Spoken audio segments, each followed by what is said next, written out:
G'day guys, Ron here from Osborne Digital Marketing. Today I'm going to discuss that age-old question, how many blog posts do I need? Well, let's answer it.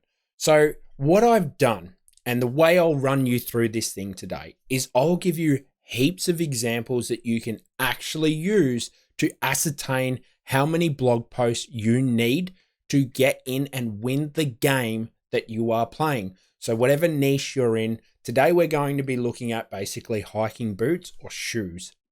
So what I've done, first thing is we have to look at the industry. And this is before you get to this stage. Really think about what you want to go after before you create any blog post. So sit back and think, do I want to go into the shoe niche? Do I want to go into the hiking niche? Now, if it was me, you try when you are going to a niche, and I'm not really a blogger, I more so predominantly work with agencies, but I have a lot of blogs that rank quite well for a lot of difficult keywords on my own website because I do want to go after the things that will drive me traffic. When it comes to you, ensure that you're looking and thinking about the future. That's the biggest thing a biggest tip I have to give you before you create anything is think about what you're going after. Really think about it. In the future, how does that look? Well, if in this example, I've thought, well, I would want to go into hiking. So it's not just shoes I'm going into, it's hiking. I want to win that niche. If I could go after everything hiking, this is what I would be doing. So let's do that.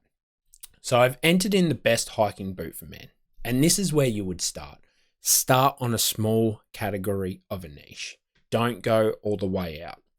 So first thing that you want to do is analyze your competitors. So we're going to grab that. Now, New York Magazine, this article ranking right here, I'm not going to grab them because this is a bit of parasite SEO. They're using the power of the New York Magazine to rank this page. But let's have like this Outdoor Gear Lab and Clever Hiker, looks like it. Yeah, looks all right. So these guys look like they're in the actual niche of hiking. So they're the competitors that we want to have a look at. Now, the way you analyze how many blog posts you will need is there's two methods. Now, I'm going to show you a couple of different tips and tricks. What you can do is you can look at the total posts and total amount of content that a website may have that is indexed by Google. That's the first method, but I'll show you this method and I'll show you a more specific method so you can get actual answers and real numbers compared to this where it's a bit of an overview. And it's a good place to start because you might look at it and go, 2,000 pieces of content, I can't write that, I'm not competing in this niche. So as an example, you might need this plugin. You have two ways of doing it, but I would use this plugin, SEO Quake. All right, click on SEO Quake. Now what's going to happen is you're going to see this drastic number right here. It's saying that there's a lot of articles. Now I would suggest clicking on it because I've been finding lately that it is a little bit out. So it has been a little bit out. So just click on it and double check. And this is the other way that you can do it. This plugin is completely free, guys, but the other way you can do it is cite and then the little colons there and then throw in the site and it will show you how many results are indexed. Now the site could be bigger, but you really only want to consider the index pages. If it's not indexed by Google, that means it's not important, and I personally wouldn't care about it. Some people would, and yeah, it might be that little bit juice that helps you, but why waste your time? This is what's important. Google is telling you what's important. So we can have a look at that and we can go, okay, let's grab our competitor. And this is what I would suggest doing. Having a look at the top three. So grab the competitor and go, let's go total content. All right, let's do that. So they've got 1,700. Okay, let's go to competitor number 2. Same thing again. This is how you work out how much content you would need to create, how many blog posts you will need. So, and you want to obviously check over the website, make sure that it's aligned with your niche and what you want to go after. So that's quite a big site. I would not be getting into the hiking game, guys. I wouldn't be doing it from the looks of things. Yeah, that's a behemoth of a site. That's quite massive, actually. 809 8090.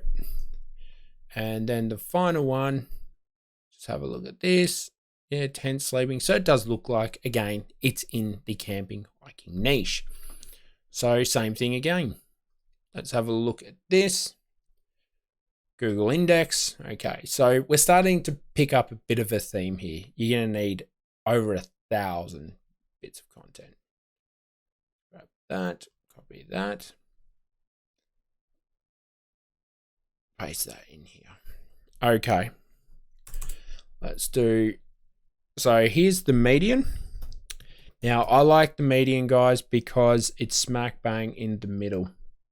You can have average, but as you can see here, what's the average? Well, this huge number here is going to skew your data. So why not go right in the middle? If you're right in the middle, that's a safe bet. So if you're doing slightly more than that, when statistics, try to use accurate information. But other people do it differently. I like the median. I like being right in the middle. Now, what this is telling us right here, that if you wanted to get into the hiking niche, so starting with the niche, starting with the concept of boots, we're looking that we need to create 1,700 blogs, 1,700 pieces of content. That's a behemoth of a site. That's a big site. That's a lot of work. So immediately you can sit there and go, might not be worth it, because whilst Google doesn't rank like websites overall, it ranks web pages. Thing is, if your website is big and you're doing well and you put up a piece of content, it's a lot easier to rank that piece of content than a brand new website that writes an amazing article that's 10 times better than that person with a big site. That's just how it works. That's how we're going now. So Google does rank pages, but it also kind of ranks websites. So that's something to consider. This is your first point of call. Is it worth it? Is it worth you creating 1,700 pieces of content? That's the first step. So the next thing that we want to look at is, okay, now we've looked at that and gone, yeah, 1,700, nothing. I'll use ChatGPT-4. Sweet. Let's do it. All right. Well, if you do look at it that way, the next thing to do would be start to go down the rabbit hole a little bit more. So that's why I've left these bad boys open.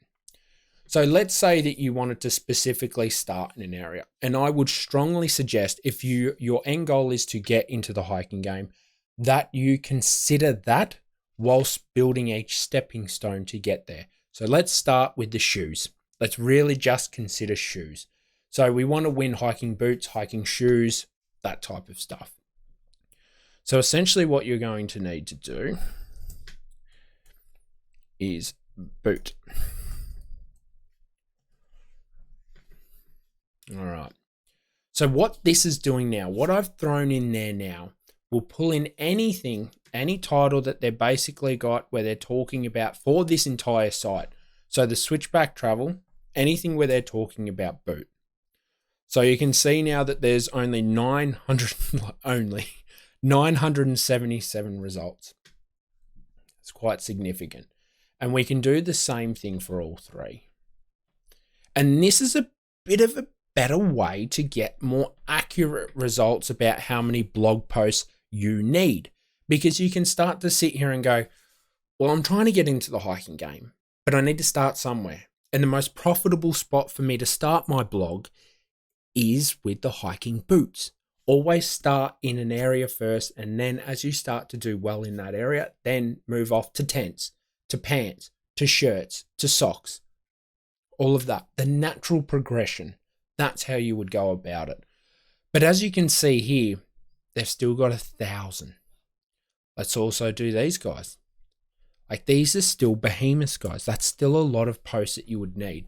So now you're starting to really get a feel for how many posts you'll actually need. Hey, these guys, they were ranking further down, but they only have 35 results talking about boots.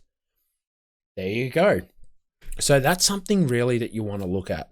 Now, the other things that you can do as well, because again, it does come down to a magnitude of factors. To sit here and say to anyone, this is how many blog posts you need, it's a little bit crazy.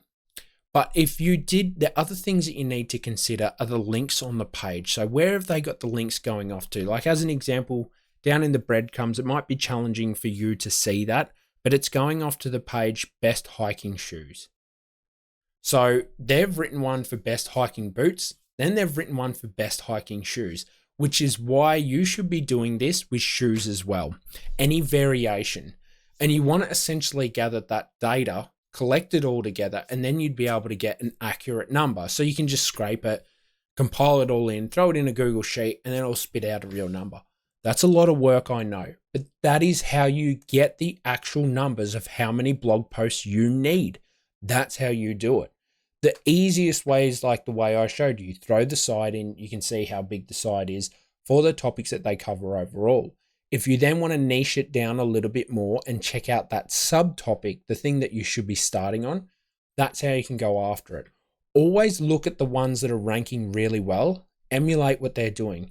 Remember, Google is telling you the answers of what it's going to take to rank that website. That's why I love Google. It's like the only thing that'll say, hey, do this and I'll rank you. So that's why it's very, very important. It's very, very important to approach it in that manner. When you are trying to figure out how many blog posts, let's say you're a plumber and you're trying to determine how many you need to be competitive. It's the exact same principle. All you'll need to do is essentially look at your competitors in your area, see how many blog posts they have, and go after it that way. They are the easy ways that you can do it. I hope you've enjoyed this video. Make sure that you like and subscribe, and I'll see you around. Cheers.